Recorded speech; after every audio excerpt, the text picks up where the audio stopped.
Kenapa ya setiap gerakan sholat dimulai dengan Allahu Akbar? Dan setiap pergantian gerakan dari satu keadaan ke keadaan berikutnya juga Allahu Akbar.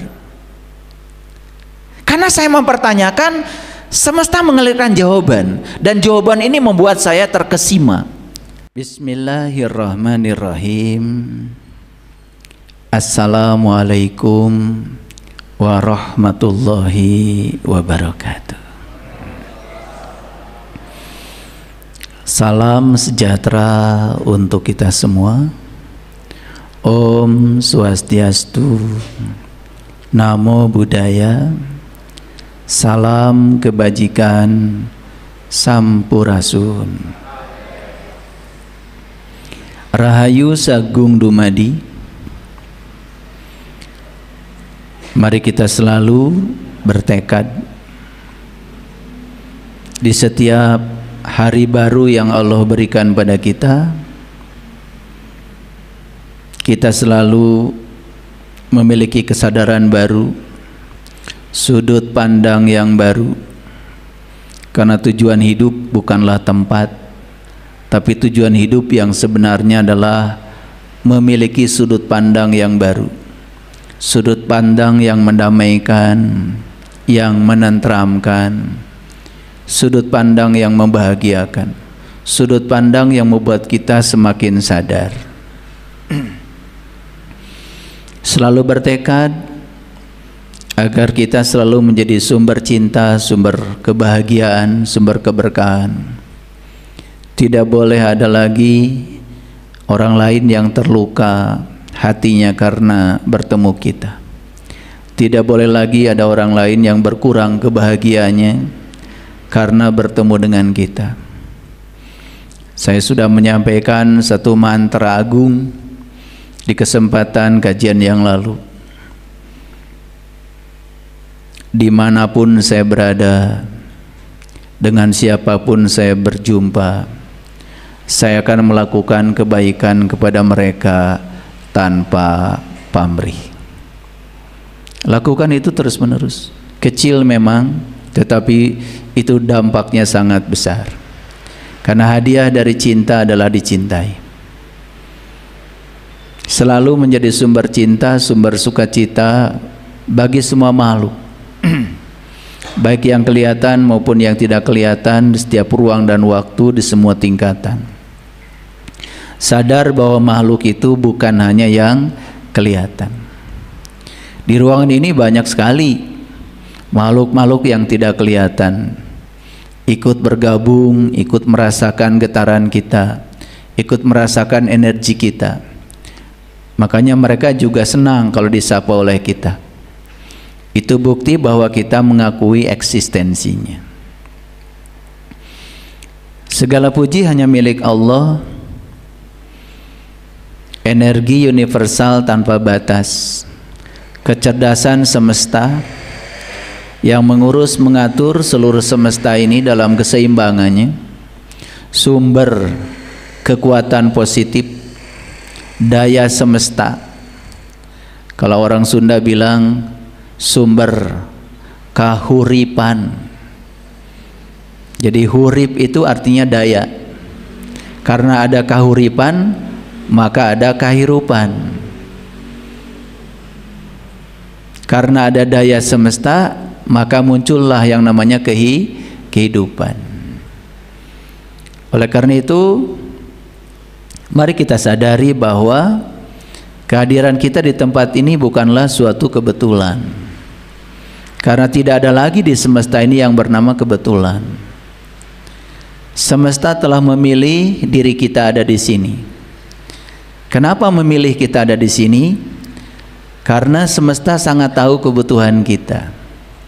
Ada yang kita butuhkan.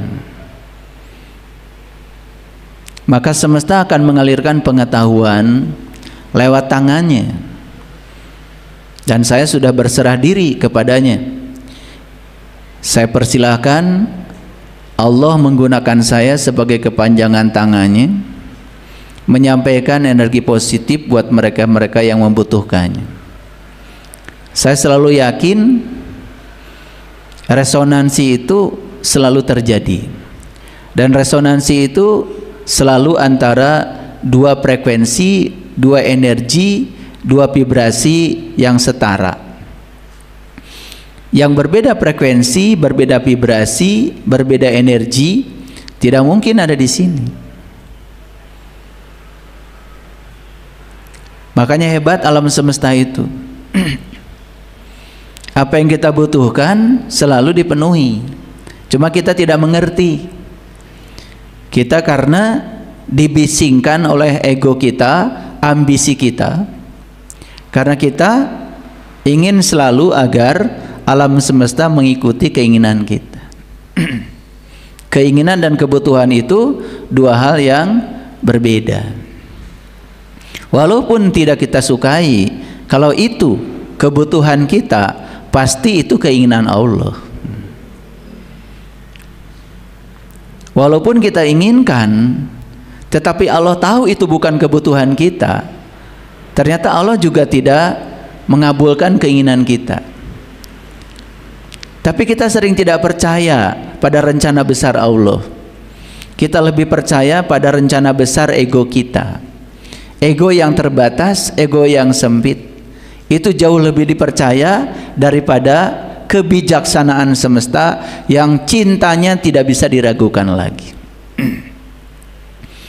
Oleh karenanya, mari kita hadir sepenuhnya di sini saat ini sekarang, karena hidup itu bukan nanti, hidup itu bukan kemarin, hidup itu adalah sekarang. Kita tidak bisa bernapas besok, tidak juga bernapas kemarin. Napas sebagai bukti kehadiran sang hidup ya sekarang sedang mengalir di sini. Harta yang tak terbatas yang kita miliki saat ini adalah nafas. Tetapi menyadari nafas saja hampir tidak punya waktu, karena kita lebih dibisingkan oleh ambisi dari ego kita sendiri. Yuk sekarang hadir di sini sepenuhnya saat ini sekarang. Kita akui semua berkah semesta, kita akui semua cinta kasih semesta, kita akui semua rahmat yang dicurahkan kepada kita yang tanpa batas. Kita akui dan percayai kebijaksanaannya, karena dia tidak mungkin memberikan sesuatu kepada kita yang bukan kebutuhan kita. Oleh karenanya mari kita puji Dia bersama-sama dengan penuh kesadaran dengan membacakan hamdalah. Alhamdulillahi rabbil alamin. Mari kita sadari kehadirannya dalam diri kita. Dia tidak pernah meninggalkan kita, selalu menunggui kita, menyapa kita, tidak pernah sedetik pun meninggalkan kita. Bahkan saat kita tidur pun Dia tidak pernah tidur, tidak pernah terkantuk, senantiasa memenuhi segala kebutuhan kita. Kita mohon ridhonya, kita mohon berkahnya, seraya membaca basmalah. Bismillahirrahmanirrahim. Kajian kita hari ini, saya ingin menegaskan apa perbedaan niat sejati dan ambisi ego. Harapan saya setelah kajian ini, para sahabat baik yang hadir di tempat ini maupun yang di rumahnya masing-masing, ada puluhan ribu sahabat yang sekarang sudah bergabung secara online, semua menjadi tahu apakah yang kita lakukan selama ini berdasarkan niat sejati atau berdasarkan ambisi ego. Kalau kita bisa membedakan ini, luar biasa. Kalau kita bisa membedakan ini, luar biasa.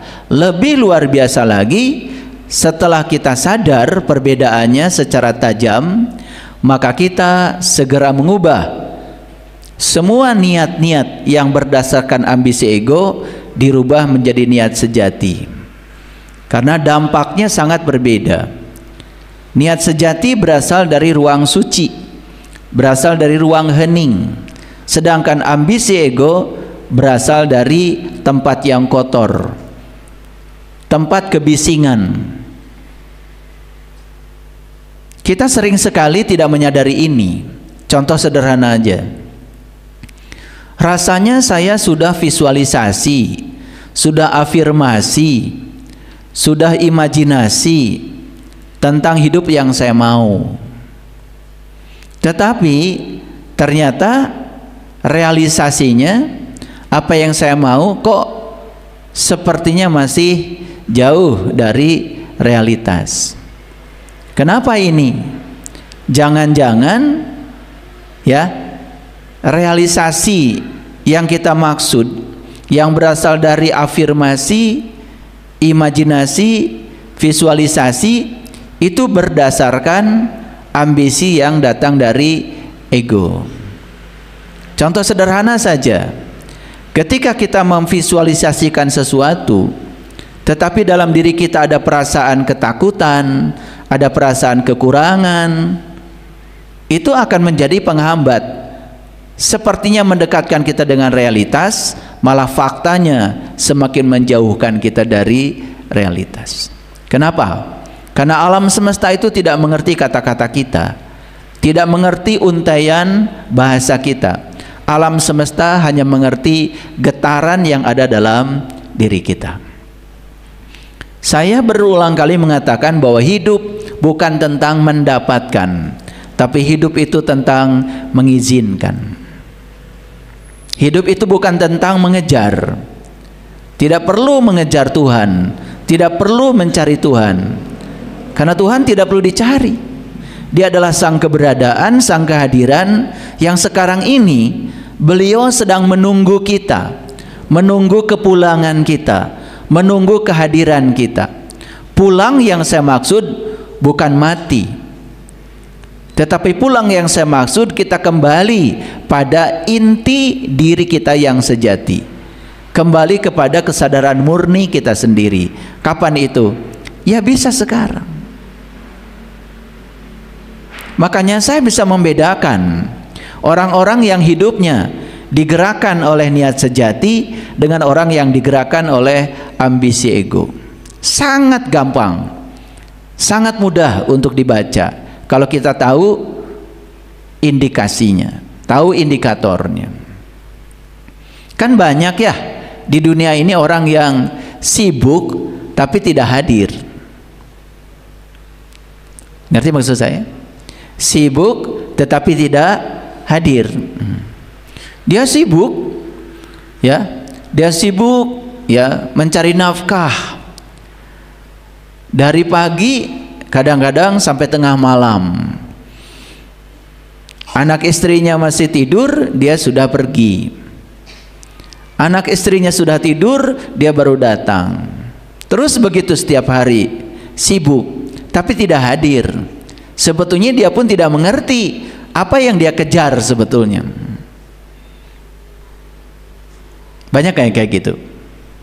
Itulah ya, ketika dikendalikan oleh ambisi ego ya, hanya menimbulkan rasa kekurangan, hanya menimbulkan rasa kekosongan, rasa kehampaan. Hidup hanya bergantung pada keterikatan pada ekspektasi hidup, tetapi tidak bisa menikmati hidup dengan baik. Makanya perhatikan ya, kalau orang yang hidupnya hanya menunggu, selamanya dia menunggu. Tapi orang yang sadar, dia tidak pernah menunggu. Dia bisa melakukan berbagai hal sekalipun dia sedang menunggu. Jadi tidak pernah killing time, tidak pernah membunuh waktu. Saya menyaksikan ya, kondisi yang semacam ini terjadi di negara-negara yang sudah beradab. Sederhana saja ya, waktu saya pergi ke Jepang, kalau kita mau ke restoran yang sangat digemari oleh masyarakat sana, baik di Tokyo, di Osaka, di Kyoto, itu pasti harus antri.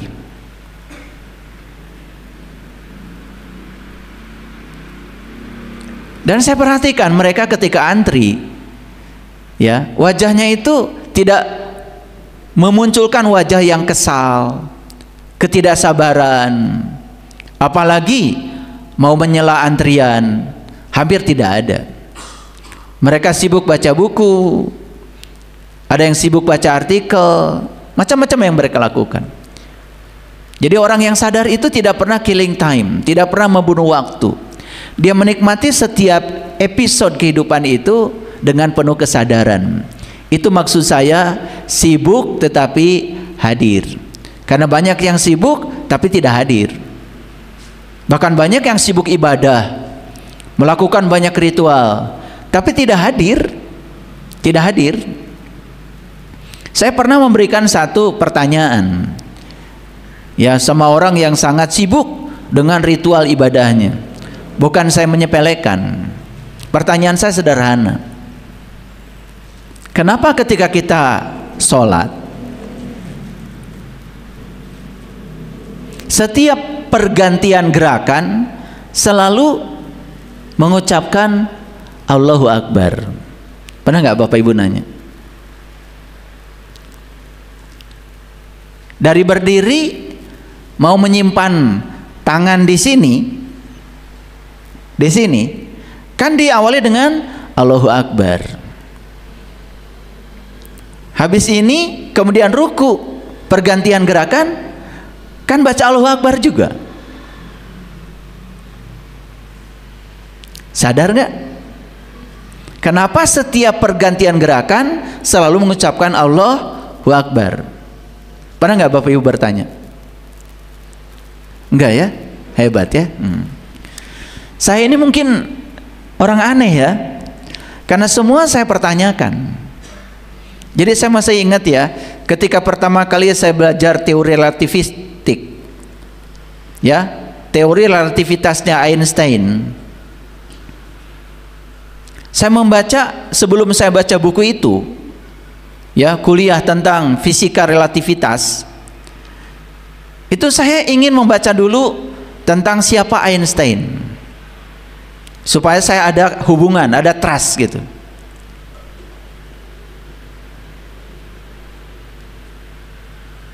Dan ketika saya membaca kata-kata bijaknya Einstein itu, saya jadi tahu, oh, Einstein kesadarannya sudah setingkat itu ya. Sehingga tidak mungkin, ya, semesta itu memberikan rahasia kepada seseorang, ya, yang belum mencapai kebijaksanaan. Karena ternyata rahasia semesta itu hanya dititipkan pada orang-orang yang sudah mencapai tingkat kebijaksanaan tertentu.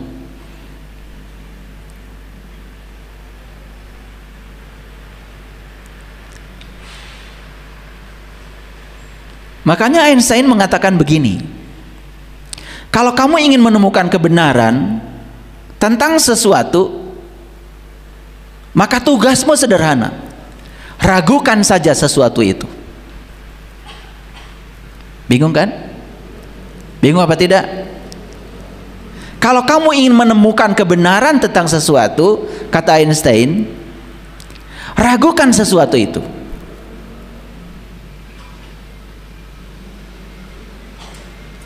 Coba saya mau nanya di ruangan ini, yang pernah kuliah S1,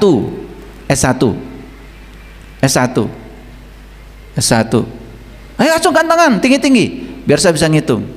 S2, S3, S1 ada ya. Saya mau bicara sama yang S1. Kan setidak-tidaknya untuk mendapatkan gelar sarjana itu ada satu tahapan yang harus dilalui. Kalian bikin skripsi, betul nggak? Dan saat bikin skripsi kan pasti harus ada masalah, betul? Dan masalah itu dirumuskan dalam rumusan masalah. Dan rumusan masalah itu kan isinya adalah keraguan terhadap sesuatu, betul nggak? Kan keraguan terhadap sesuatu. Jadi sebetulnya para peneliti itu menemukan kebenaran Karena dia mengawali meragukan sesuatu. Karena dia meragukan sesuatu, maka dia membuat pertanyaan penelitian. Isi pertanyaan penelitian itu sebenarnya keraguan. Karena ada keraguan mendorong dia melakukan aktivitas meneliti, mengumpulkan data dan sebagainya. Puncaknya adalah menyimpulkan. Nah, ketika menyimpulkan, kan dia menjawab keraguan.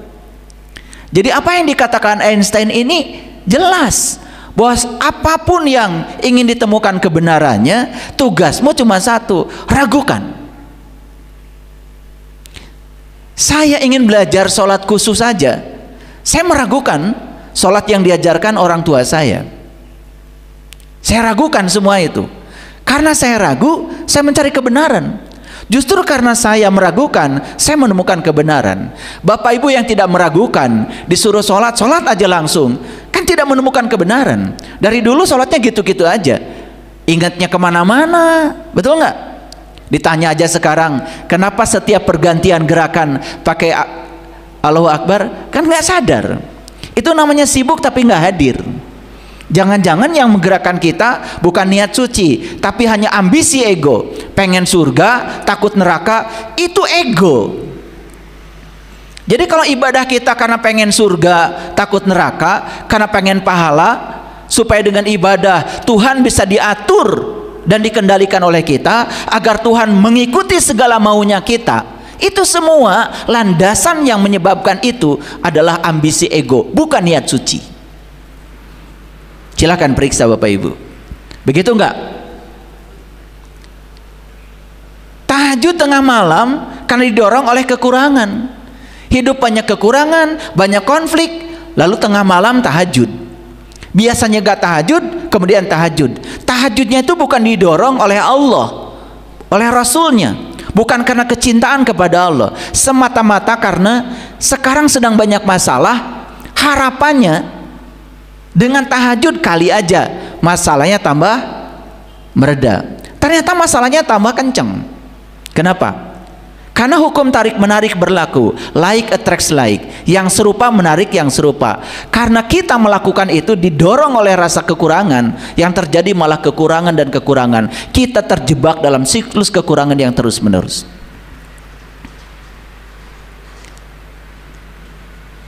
Ketika saya bertanya, kenapa ya setiap gerakan sholat dimulai dengan Allahu Akbar, dan setiap pergantian gerakan dari satu keadaan ke keadaan berikutnya juga Allahu Akbar? Karena saya mempertanyakan, semesta mengalirkan jawaban, dan jawaban ini membuat saya terkesima. Kenapa? Kan hidup itu sebetulnya perubahan dari suatu keadaan ke keadaan berikutnya, keadaan berikutnya, keadaan berikutnya, keadaan berikutnya. Kan hidup begitu terus, tidak ada yang tetap. Betul? Tidak ada yang muda terus, tidak ada yang sukses terus, tidak ada yang menjabat terus, tidak ada yang kaya terus, tidak ada yang sehat terus. Kan hidup itu adalah kita bertransisi dari satu keadaan ke keadaan berikutnya, ke keadaan berikutnya lagi, ke keadaan berikutnya lagi. Karena apa? Karena hidup bukan soal bertahan, tapi hidup bagaimana kita berkembang. Dan berkembang pasti berubah dari satu keadaan ke keadaan berikutnya. Kalau kita sadar dengan Allahu Akbar, Allahu Akbar, Allahu Akbar, setiap perubahan keadaan, apa yang terjadi? Kan Allahu Akbar itu artinya Allah Maha Besar. Ketika kita berubah dari satu keadaan ke gerakan keadaan berikutnya, maka kita bilang Allahu Akbar. Allah Maha Besar. Dia Maha Besar kebijaksanaannya, Maha Besar cintanya, Maha Besar rencananya, Maha Besar kasih sayangnya. Coba Bapak Ibu, sederhana saja. Bapak Ibu sedang berada di situasi yang sangat nyaman, bisnis jalan, keluarga baik, yang diinginkan semua ada. Tiba-tiba hidup menyimpang, tiba-tiba hidup berubah. Itu perubahan bukan? Perubahan. Berani nggak mengucapkan Allahu Akbar? Berani nggak mengucapkan Allahu Akbar? Kalau yang sadar Allahu Akbar, Saya percaya Allah sedang menumbuhkan saya. Karena di zona nyaman, di zona aman, saya tidak tumbuh. Karena hidup adalah pertumbuhan, maka Allah menumbuhkan saya. Allah dengan cinta kasihnya, Allah yang maha besar cintanya, yang maha besar rencananya, maha besar kebijaksanaannya. Ketika ada yang menyimpang, di mana hidup tidak sesuai dengan kita inginkan, kita bilang Allahu Akbar.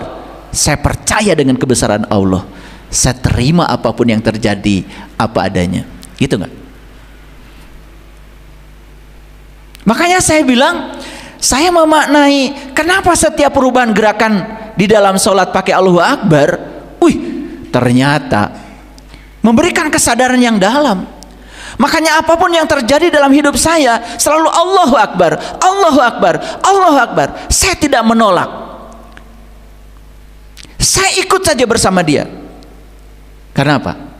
Karena ritmenya Allah, musiknya Allah, tariannya Allah. Walaupun tidak disukai saya saat ini, saya percaya karena dia Allahu Akbar. Dia maha besar rencananya, maha besar kebijaksanaannya. Lebih hebat dari sekedar ambisi ego saya.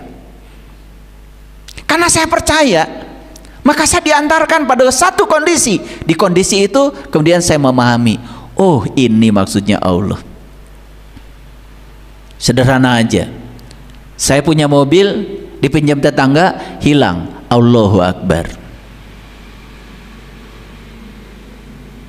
Bisa? Memahami? Ya. Apa rencana Allah? Karena saya paham hukum kekekalan energi. Di semesta ini tidak ada yang benar-benar hilang. Tetapi Allah akan mengganti satu kehilangan dengan kehadiran yang baru. Ternyata hanya untuk melepaskan kemelekatan saya kepada mobil, saya harus kehilangan mobil. Mobil diganti dengan apa? Kebebasan saya dari keterikatan pada memiliki yang namanya mobil. Jadi ternyata untuk membebaskan rasa memiliki saja harus kehilangan yang kita miliki. Allahu Akbar. Keluarga berantakan, Allahu Akbar. Bisnis menurun, Allahu Akbar. Rumah hancur kena badai, Allahu Akbar. Coba sadar nggak Bapak Ibu, ketika sholat kita baca Allahu Akbar terus menerus tapi nggak sadar ya, itu namanya sibuk tapi nggak hadir. Yang luar biasa lagi, setelah bilang Allahu Akbar di doa iftitah, kita mengatakan apa? Allahu Akbar kabiro walhamdulillahi katsiro wa subhanallahi bukrata wa asila. Sadar nggak? Sadar? Atau mau cari pahala aja? Itulah ambisi ego. Pahala, pahala, pahala, surga, bidadari. Sementara kita tidak menyadari yang kita ucapkan. Coba sadari, Allah yang maha besar, Allahu Akbar kabiro walhamdulillahi katsiro. Allah yang maha besar dengan segala kebesarannya. Wa subhanallahi bukrata wa asila. Sucikanlah Allah pagi dan petang. Itu perintahnya begitu. Atau jangan-jangan baru tahu artinya sekarang ya, padahal dibaca tiap hari. Nah itu sibuk tidak hadir. Itulah, jangan-jangan kita ibadah selama ini bukan digerakkan oleh niat sejati, tapi digerakkan oleh ambisi ego. Ini masih judul, supaya ngerti judulnya. Allah yang maha besar dengan segala kebesarannya. Coba sadari kata-kata itu. Allah yang maha besar dengan segala kebesarannya. Dia besar kebijaksananya, besar cintanya, besar rencananya. Tapi kenapa kita selama ini menolak rencana dia? Tidak mau ikut bersama dia. Cuman karena kita terjebak oleh benar salah, baik buruk, suka tidak suka, yang diproduksi oleh pikiran yang berbasis ambisi ego. Makanya kalau susah memahami ego itu apa sih? Ego itu seperti luka yang menganga. Makanya kalau kesenggol sedikit saja langsung marah, itu ego. Kesenggol saja, sedikit saja langsung marah. Begitu nggak Bapak Ibu? Ada yang tidak disukai langsung nyolot, gitu nggak? Ada yang tidak disukai langsung menolak, gitu nggak? Ah, itu ego. Gampang ngajinya. Biar tidak usah menggunakan bahasa psikologi yang tinggi-tinggi lah. Ya kan tadi saya suruh acungkan ini siapa yang S1 cuma beberapa orang.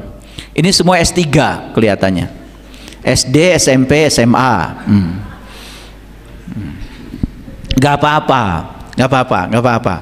Asal mau belajar, ya, walaupun keterampilan berpikir kita tidak mewah, asal mau belajar dan jujur pada diri sendiri, nanti mewah dengan sendirinya. Percaya sama saya.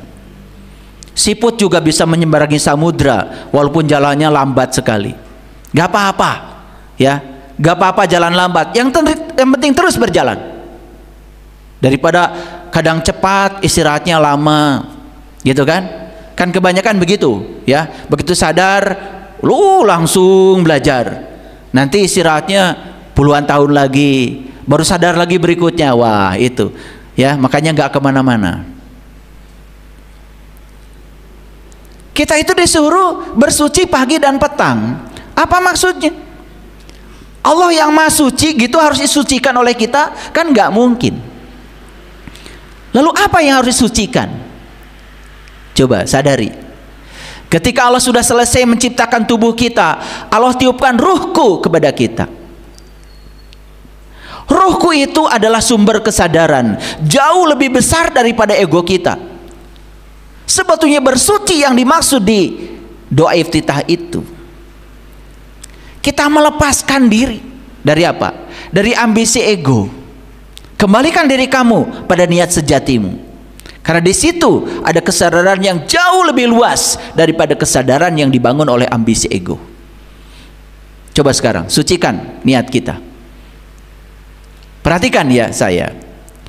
Orang yang berbuat kebaikan dan berharap orang lain membalas kebaikannya, itu sudah tidak suci lagi. Satu, dia akan menuntut orang lain harus berterima kasih pada dia. Yang kedua, dia pasti berhenti berbuat baik ketika orang lain melakukan tindakan yang di luar ekspektasinya. Betul apa tidak? Gitu nggak kita selama ini berbuat kebaikan? Itu kebaikan yang transaksional, yang berbasis pada ambisi ego. Tapi kebaikan yang berdasarkan niat sejati, dia tidak mengenal transaksi, tapi dia mengenal transformasi. Transformasi apa? Transformasi kesadaran. Bahkan dia tahu, oh, ada orang saja yang mau menerima kebaikan saya, sudah bersyukur. Bagaimana saya bisa melakukan kebaikan kalau tidak ada orang yang menerima kebaikan saya? Makanya sekarang saya ubah, tidak perlu orang lain yang berterima kasih pada saya. Saya yang melakukan kebaikan akan berterima kasih pada mereka yang menerima. Gitu nggak Bapak Ibu? Makanya niat sejati itu selalu hening, tidak terikat pada hasil. Beda dengan ego. Ego tuh bisik terus. Kemarin saya ngasih sesuatu sama dia, berterima kasih aja tidak sama saya, diceritakan berulang-ulang. Anda sedang memamerkan diri Anda bahwa sebetulnya niat Anda melakukan kebaikan bukan dari niat sejati, tapi semata-mata dari ambisi Anda sendiri, karena Anda ingin mengendalikan semua orang agar terkendali di bawah kontrol Anda. Capek hidup seperti itu. Saya akan setia pada Anda kalau Anda setia pada saya. Capek. Saya akan baik pada kamu kalau kamu baik pada saya. Capek. Saya akan mengerti kamu kalau kamu mengerti saya. Capek. Wajah-wajah capeknya sudah kelihatan di sini. Mau dibedakin kayak apa? Saya tahu. Mau dikasih shadow, mau dikasih bulu mata palsu, gigi palsu. Ini masalah ya. Ternyata gigi palsu tidak bisa pakai uang palsu. Uangnya tetap harus asli.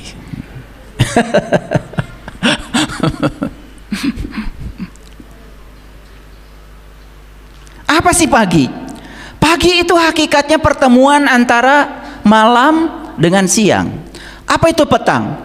Petang itu hakikatnya pertemuan antara siang dengan malam. Jadi pagi dan petang hakikatnya sama, pertemuan terang dengan gelap.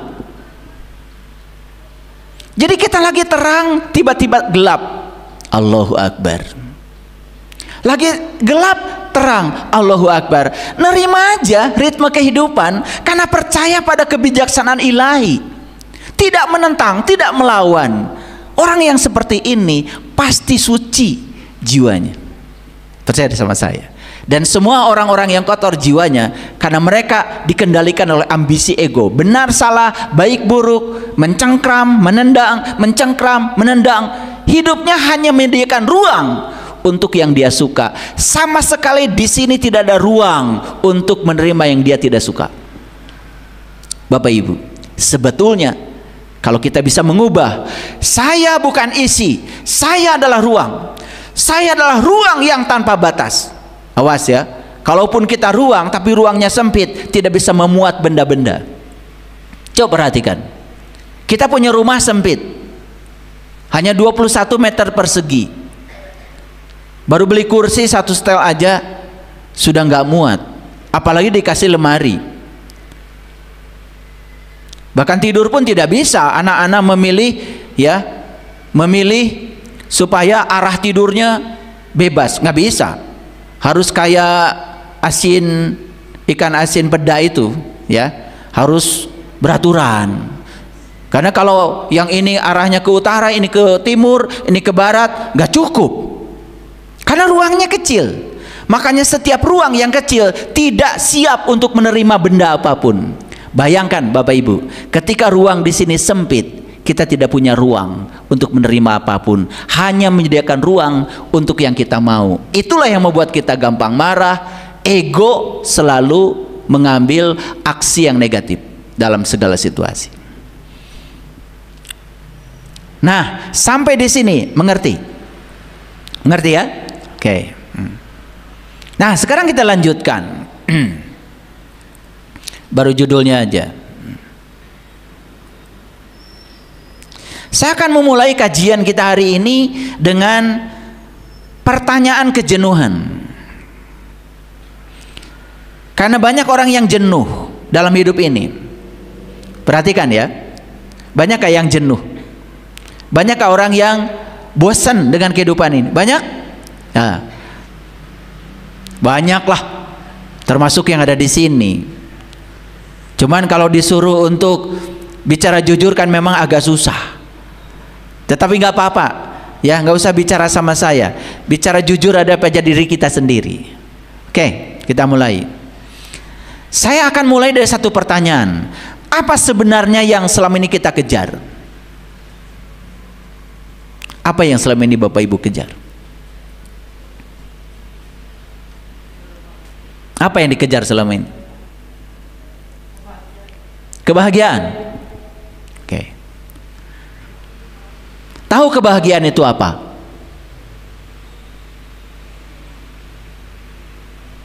Tadi kan mengejar kebahagiaan, sementara yang dikejarnya pun tidak tahu. Begitu ditanya kebahagiaan itu apa, nggak tahu. Lucu ya? Lucu. Oh, kalau saya mendapatkan sesuatu maka saya bahagia. Awas, mendapatkan itu bukan bahagia. Mendapatkan itu adalah senang. Mendapatkan uang itu senang. Punya rumah baru itu senang. Punya mobil baru itu senang. Awas, itu bukan bahagia. Bahagia itu justru melepaskan. Bahagia dan senang itu beda. Kalau senang itu mendapatkan, kalau bahagia itu melepaskan. Coba, mendapatkan uang itu senang. Awas ya.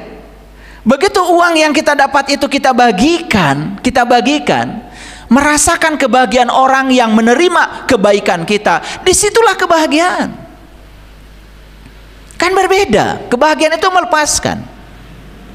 Saya baru saja kemarin seharian, saya pergi jam 8 pagi, ya, dari rumah bawa ya paket sembako hampir 500 paket, 2 mobil, ya, Jalan dengan tim. Saya mencari titik-titik kumpul di mana ada orang yang sedang membutuhkan. Misalnya seperti di sana itu di Sarijadi, selalu ada orang yang tukang gali itu. Mereka bawa alat untuk galian, ya, untuk pikulan. Mereka itu tidak putus asa, duduk aja di pinggir jalan, ya, bukan kerja, belum kerja, hanya menunggu orang yang menyuruh dia kerja. Jadi saya pusatkan ke titik-titik seperti itu. Saya turun dari mobil, saya buka paket sembakonya, saya bagikan mereka. Tidak terasa hangat-hangat air mata. Ternyata bahagia itu bukan mendapatkan, bahagia itu adalah melepaskan. Beda kan? Betul apa tidak? Iya. Nah, ditanya pengen bahagia, ternyata bahagianya juga ngerti. Apa yang kita kejar selama ini?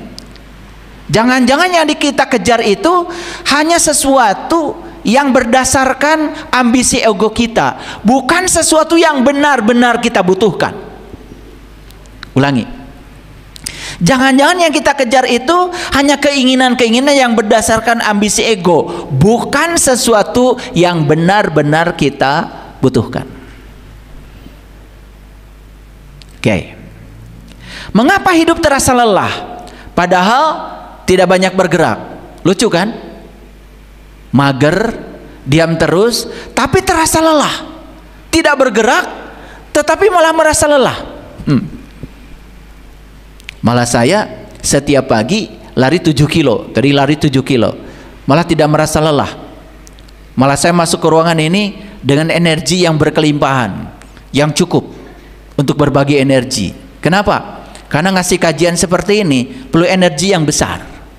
Kalau saya tidak punya energi yang besar, saya kesedot, apalagi yang energinya kurang-kurang, itu nyedot itu. Ya, sebentar saya kajian udah habis energi saya. Makanya saya selalu mengisi energi yang banyak. Olahraga, hati selalu bahagia, istirahat yang cukup, makanan yang bagus, yang seimbang sesuai dengan saya butuhkan. Pengendalian diri supaya energinya tidak bocor, sinar matahari yang cukup, ya. Habis olahraga saya berjemur, energetik melakukan apapun, hadir sepenuhnya, menjaga hubungan sosial supaya tetap baik, air putih yang cukup. Tapi yang paling utama, sadar bahwa Tuhan yang maha segalanya tidak pernah meninggalkan saya. Itu kekuatan yang luar biasa, merasakan kehadiran dia setiap saat, tidak merasa terpisah dengan dia, karena dia adalah daya kehidupan semesta, kahuripan.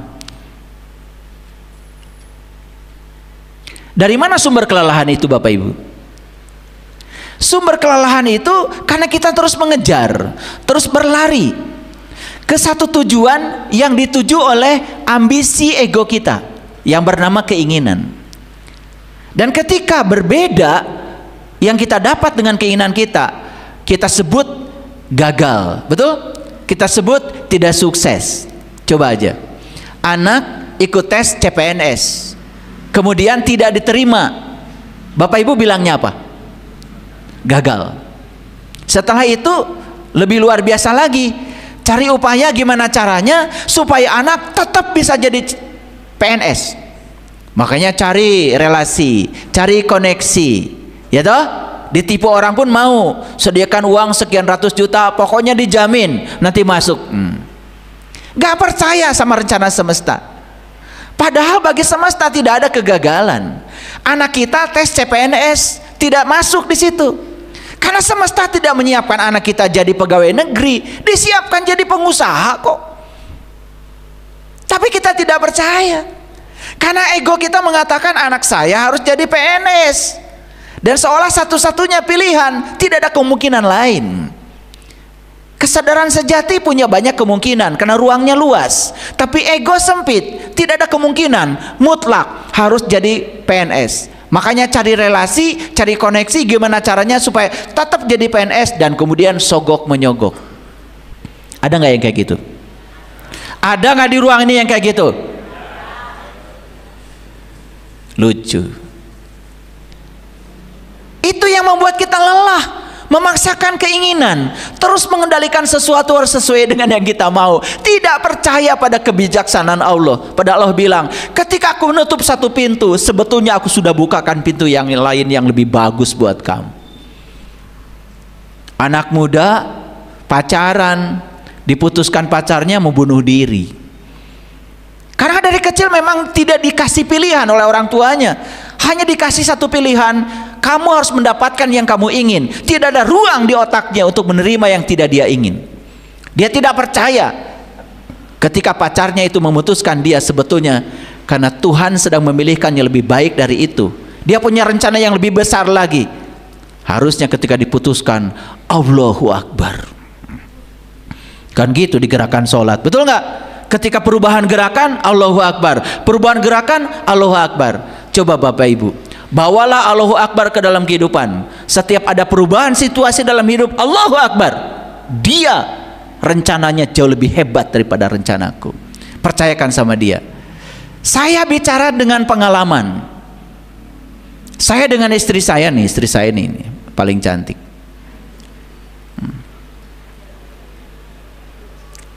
Berdiri biar lihat orang-orang.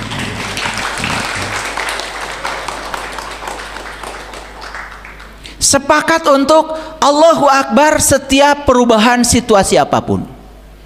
Makanya kami tidak pernah merasa cemas, merasa khawatir. Jangan dikira saya dengan keluarga tidak ada masalah. Selama kita hidup selalu ada perubahan situasi. Tapi ketika perubahan situasi itu kita percayakan pada Dia, Sang Pemilik kebijaksanaan, tidak ada penolakan. Ikut saja bersama tarian semesta. Yang ada Allahu Akbar, Allahu Akbar, Allahu Akbar. Dan ternyata pesan semesta itu jauh lebih hebat daripada pesan ego dan ambisi kita.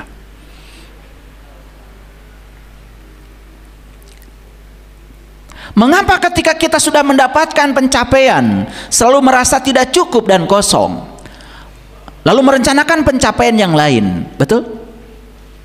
Bapak Ibu sudah punya pengalaman, sudah mencapai yang kita ingin, tetapi ketika mencapai yang kita ingin merasa kosong, merasa tidak cukup, merasa kurang. Pernah mengalami gitu? Ini pertanyaan kejenuhan. Dan sebetulnya sederhana. Kenapa? Saat kita mengalami situasi seperti itu, yang beroperasi pada diri kita bukanlah niat sejati. Yang beroperasi adalah ambisi, ego, diri palsu kita yang sedang mengendalikan diri kita. Silahkan hidup, serahkan pada ego. Seperti itu terus menerus. Tidak ada rasa syukur, tidak ada cinta, tidak ada perasaan berkecukupan, merasa miskin terus menerus. Ingat ya, kaya itu berasal dari perasaan berkecukupan. Dari mana kejenuhan muncul? Dari pola lama yang berulang. Apa polanya? Mengejar, mencapai, hampa. Mengejar, mencapai, hampa. Itu polanya. Pola lama yang berulang-ulang. Dan kita terus menerus mengulang pola-pola itu, padahal sebetulnya pola itu telah membuktikan bahwa dia hanya menimbulkan kehampaan dan kekosongan pada diri kita. Saya sering ditanya, ya, kenapa saya melakukan sesuatu? Jawaban saya sederhana, karena saya percaya saya datang ke dunia ini direncanakan Tuhan. Saya percaya, ya, bakat yang saya miliki itu juga bakat yang dibekalkan Tuhan pada saya.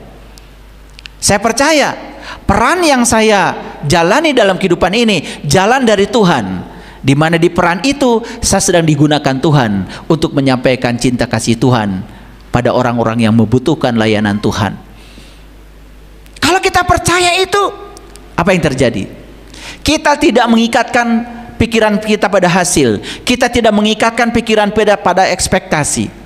Kita menikmati setiap proses apa adanya, dan itu menjadi seni hidup yang luar biasa.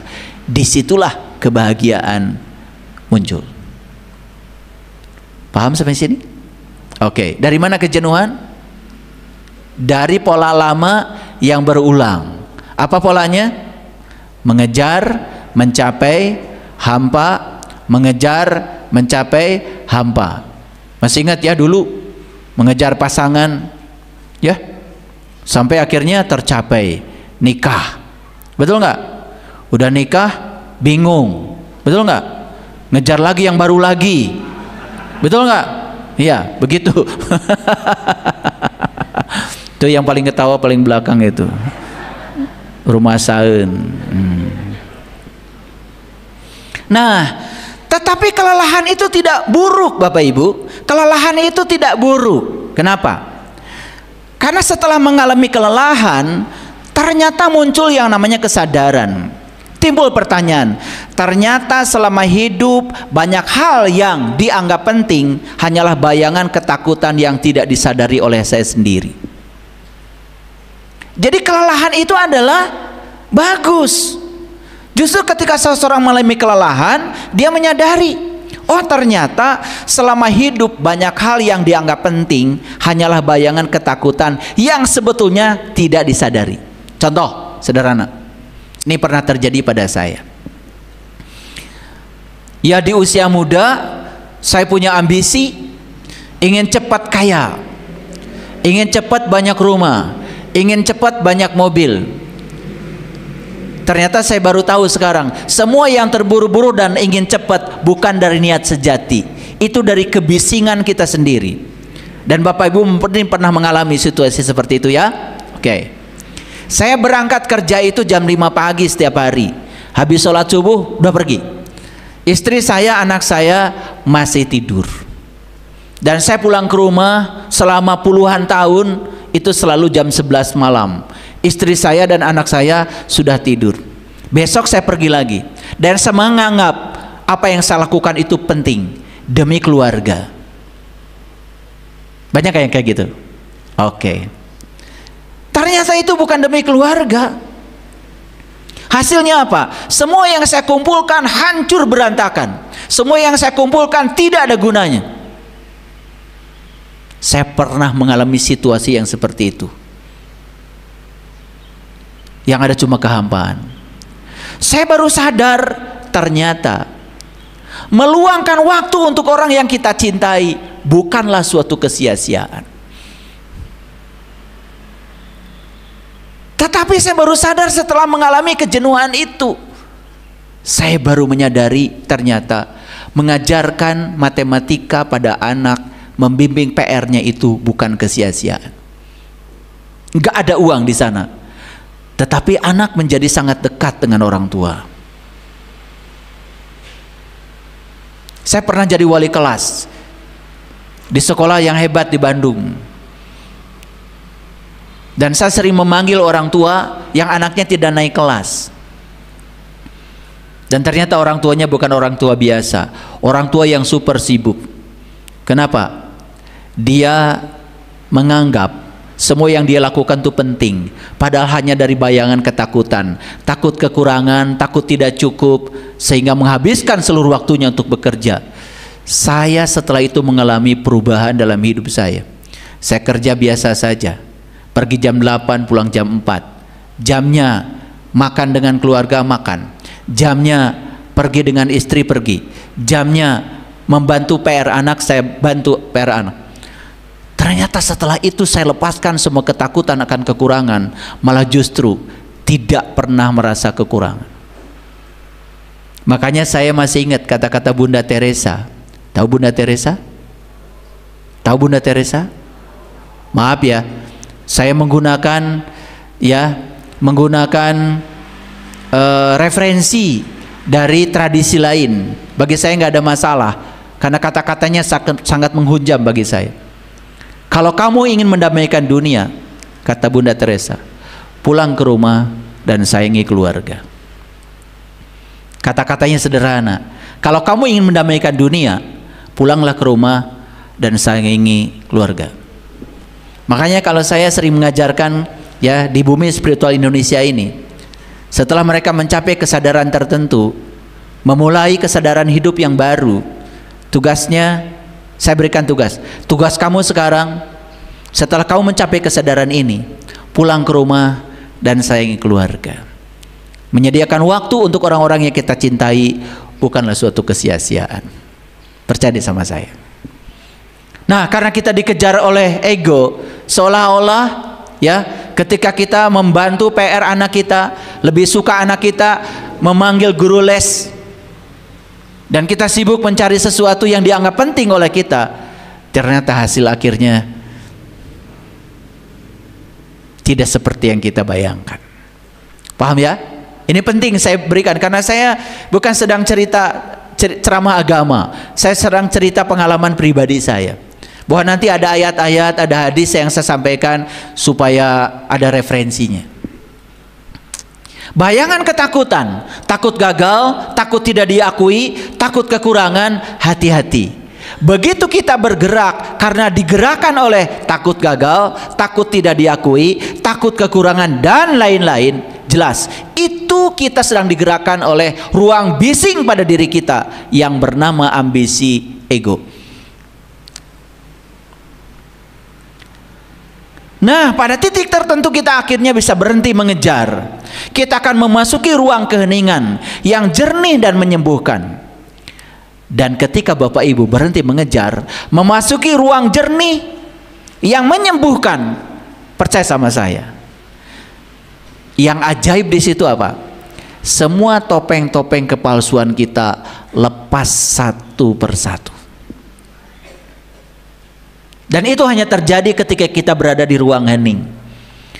Dan ruang hening itu pada saat pikiran kita tidak bising lagi. Di situ bahkan kita bisa mendengarkan suara kebenaran.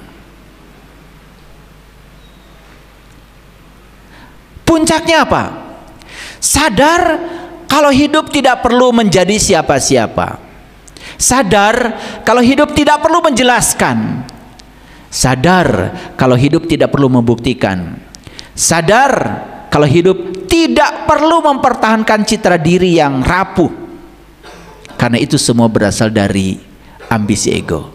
Bapak Ibu lebih khawatir dibicarakan orang, betul? Daripada mengikuti kebenaran sendiri. Betul apa tidak? Bapak Ibu lebih suka mengikuti kebiasaan daripada mengikuti kebenaran. Maaf ya. Semua kita sekarang lebih suka mengikuti kebiasaan yang dilakukan banyak orang daripada mengikuti kebenaran yang ada dalam diri kita sendiri. Bahkan kita lupa dengan kebenaran karena sudah terjebak oleh kebiasaan. Betul apa tidak? Sok sekarang periksa Bapak Ibu. Bapak Ibu terus menerus sholat, semua gerakannya tidak disadari. Bahkan saya pernah bertanya, kenapa ketika Anda salam menengok ke kanan, setelah itu salam lagi, bacaannya sama, dan menengok ke kiri? Gak ada yang bisa jawab. Paling jawabannya supaya nanti dapat pahala. Saya tanya lagi, tahu nggak kamu pahala itu apa? Nggak tahu juga. Seperti tadi pengen bahagia tapi nggak tahu bahagia itu apa.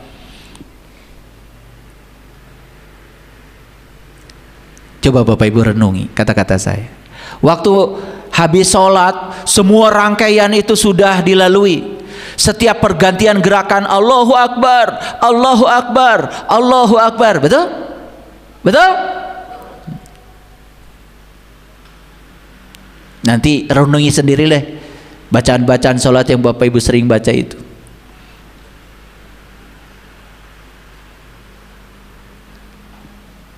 Puncaknya apa?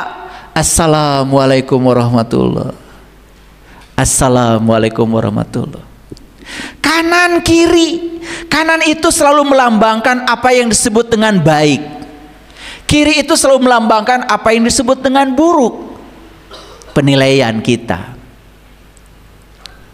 Harusnya selesai sholat kita bisa menerima kanan dengan damai, menerima kiri dengan damai, menerima orang baik dengan damai, menerima orang yang tidak baik dengan damai, menerima keberhasilan dengan damai, menerima kegagalan dengan damai. Gitu nggak Bapak Ibu?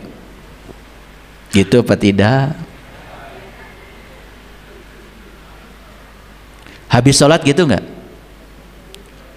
Saya tahu Bapak Ibu nggak gitu, malah jadi sombong, merasa sudah sholat, mulai memikirkan orang lain yang tidak sholat, bukan memikirkan sholat saya buat apa. Sampai tidak tahu kalau di Quran dikatakan aqimis sholah, inna sholah tanha anil fahsya wal munkar.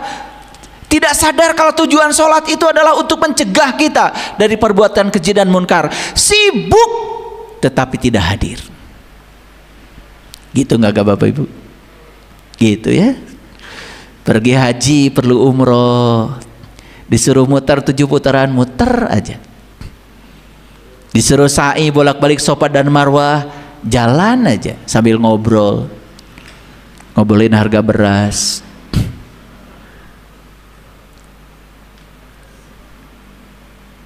Begitu sampai di Jamarot disuruh melempar dengan 7 batu, lempar aja. Katanya lempar setan. Dikiranya setan itu ada di luar, jauh lagi harus dilempari. Padahal kata Quran, setan itu kan yuwaswisu fi sudur, yang suka membisikkan kesadaranmu. Ya, mau ngasih sembako, udah ngetik tuh 10 juta, sebelum dikirim diralat, karena ada yang yuwaswisu fi sudur. Sayang atau 10 juta, satu mangkok bakso aja 10.000. Wah, itu mulai dihitung tuh sama si ego, betul nggak? Jadi 10.000 transfernya. Yuwaswisu itu ya, kesadaran kita diganggu oleh kebisingan dari ego itu, berhitung.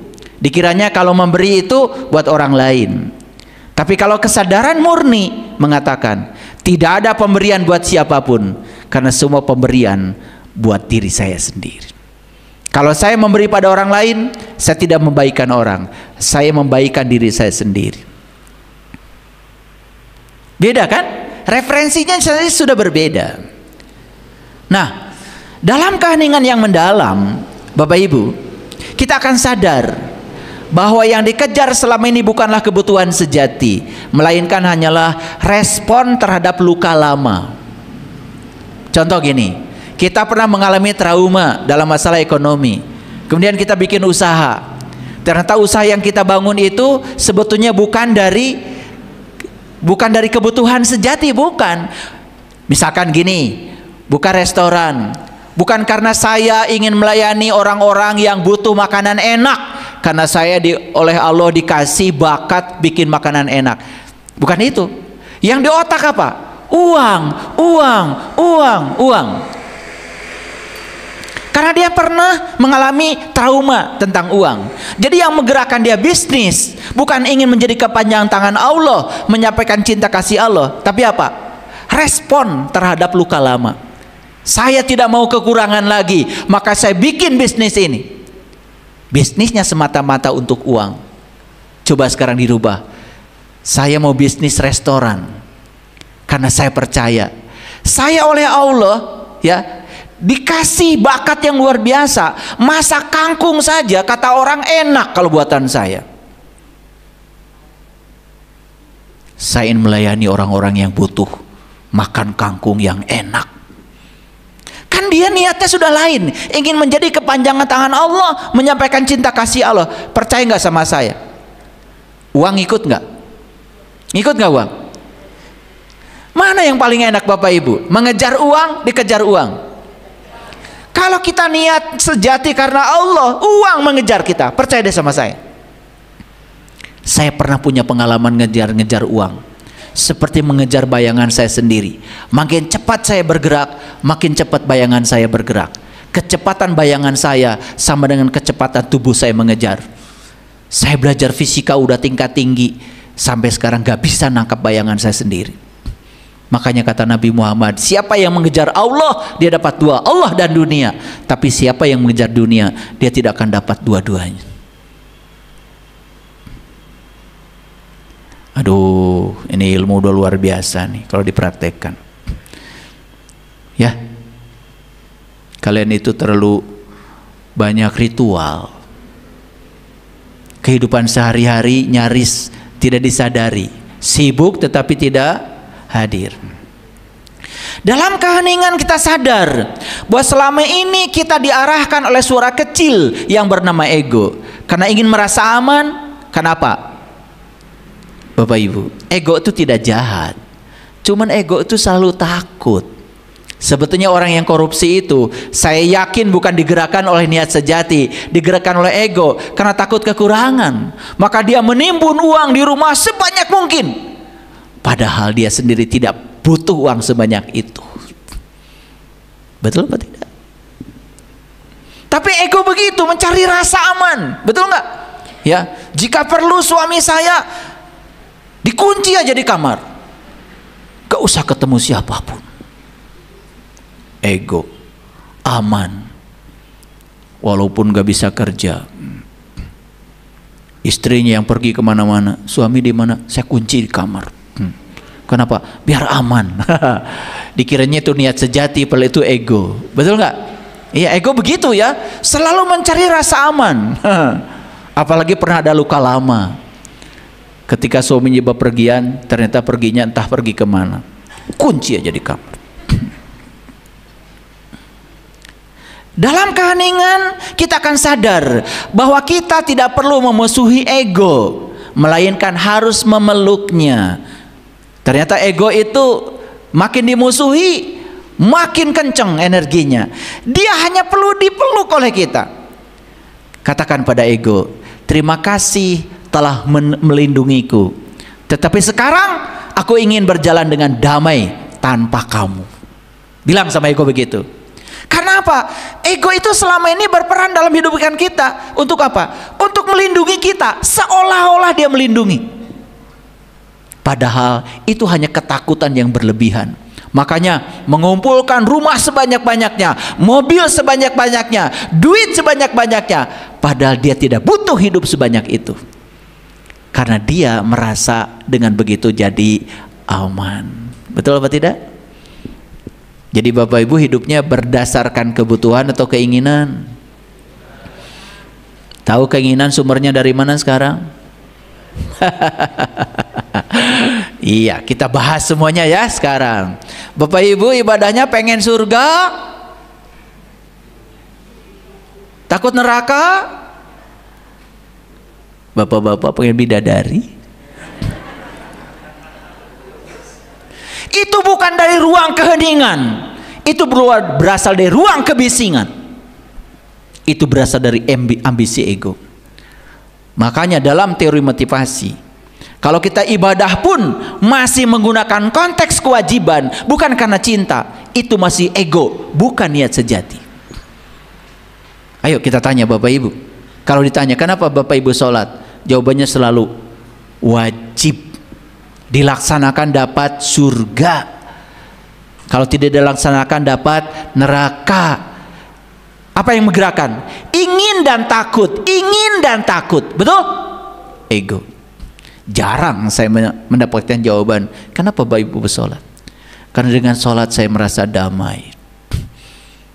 Dengan solat saya bisa mendapatkan banyak pesan, intuisi saya jadi hidup. Dengan solat komunikasi saya dengan Tuhan yang ada dalam diri saya menjadi sangat lancar. Suara Tuhan menjadi sangat terdengar oleh saya begitu kencang, dan saya bisa mengikuti Dia, sami'na wa ata'na. Dengan solat saya terbimbing, saya tidak lagi melakukan hal-hal yang tidak penting dalam hidup saya. Dengan solat saya merasa semua kebutuhan saya dipenuhi oleh Tuhan, dan saya sadar bahwa kebutuhan yang dibutuhkan oleh saya semuanya sudah ada pada diri saya. Bagi saya gerakan solat bukan sekedar menyehatkan, tetapi juga membantu menyadarkan. Bagi saya bacaan solat bukan sekedar bacaan, tapi semua memberikan kesadaran baru, insight baru kepada saya. Saya melakukan ini karena saya senang melakukannya, karena saya cinta kepada apa yang saya lakukan. Lepas dari semua keinginan pada surga dan neraka. Coba rasakan Bapak Ibu, lebih damai solatnya. Solat yang pengen surga takut neraka, selalu takut. Betul nggak? Ya, takut nggak dapat surga, takut dapat neraka. Wah, habis solat malah hormon adrenalin tambah banyak, hormon kortisol tambah banyak. Kenapa? Tubuh menjadi tidak sehat, karena tubuh memproduksi hormon-hormon yang dibangun oleh ketakutan. Tidak ada kedamaian di situ. Makanya saya menganjurkan Bapak Ibu suatu saat kalau bicara dengan saya secara khusus, nanti saya akan ajarkan bagaimana supaya sholat itu nikmat, ada rasanya. Ini masih cerita permukaan. Ya, kalau ingin belajar itu ya harus belajar khusus di tempat khusus, namanya ilmu khusus. Tidak bisa di tempat publik seperti ini. Di publik ya bicaranya ilmu umum seperti ini, untuk orang umum, bahasanya juga bahasa umum. Oke, kita lanjutkan dulu.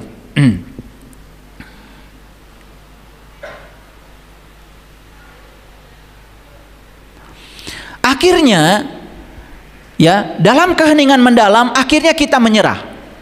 Bapak Ibu, ternyata untuk bisa menyerah itu harus mencapai keheningan dulu. Dalam keheningan yang mendalam akhirnya kita menyerah, tetapi tidak kehilangan arah. Justru kita menemukan arah yang jelas, yang selama ini tertutup oleh kebisingan ego. Ini yang luar biasa Bapak Ibu. Justru ketika kita menyerah, bukan kehilangan arah, justru kita menemukan arah yang jelas. Tapi arah itu selama ini tertutup oleh kebisingan ego kita sendiri. Nah, nanti kita baca ayat-ayat Qur'annya ya, supaya jelas kenapa kita disuruh berserah diri oleh Allah. Dalam keheningan mendalam, kita terhubung lagi dengan inti terdalam diri kita yang sunyi, penuh intuisi. Dan di sanalah kita mengenal kembali yang namanya keutuhan. Lihat cara nulisnya. Keutuhan.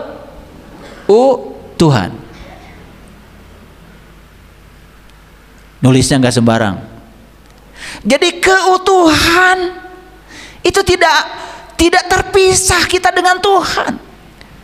Disitulah kita akan merasakan ketuhanan yang Maha Esa. Sudah saya jelaskan ya di kajian sebelumnya. Ada ketuhanan, ada kesetanan. Kalau ketuhanan berarti kesipati sifat-sifat Tuhan. Kalau kesetanan kesipati sifat-sifat setan. Makanya Pancasila sila pertama, harapannya Bung Karno itu supaya bangsa kita ini menjadi bangsa yang kesipati sifat-sifat Tuhan. Makanya sila pertama tidak bicara Tuhan, tapi bicara ketuhanan. Hebat leluhur kita itu. Cuman kalian gak ngerti Pancasila.